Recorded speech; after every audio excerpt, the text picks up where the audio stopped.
धरती का तापमान लगातार बढ़ता ही जा रहा है। ऐसे में जिसे देखो वो इस भीषण गर्मी से परेशान है। गर्मी के सारे रिकॉर्ड टूटते चले जा रहे हैं।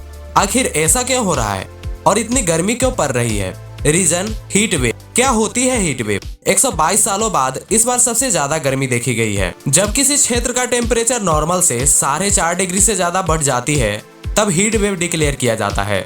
लेकिन इस बार टेम्परेचर 6.5 डिग्री से भी ज्यादा पहुंच गई है। भारत के कई शहरों में बार बार ऑरेंज अलर्ट जारी किए जा रहे हैं। लेकिन 2 से 4 डिग्री टेम्परेचर बढ़ने से क्या ही होगा? सह लेंगे थोड़ा सा। तो आप बिल्कुल गलत हैं।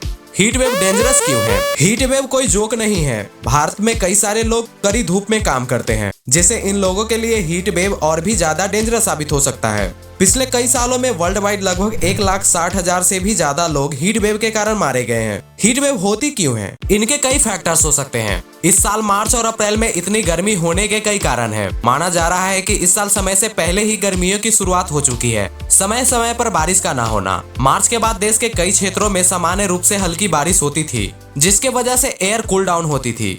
लेकिन इस बार मार्च में बिल्कुल भी बारिश नहीं हुई है, जिससे हीट वेव और भी बढ़ चुकी है। आज हीट वेव के आने के चांसेस 30 गुना तक बढ़ गए हैं। हम लोग गर्मी से बचने के लिए काफी इलेक्ट्रॉनिक्स उपकरणों का यूज करते हैं, लेकिन इन सारी चीजों को चलाने के लिए इलेक्ट्रिसिटी भी तो चाहिए। लेकिन ऐसी स्थिति में पावर कट की समस्या बार बार देखी जा रही है। भारत में लगभग 75% इलेक्ट्रिसिटी कोल से बनाई जाती है।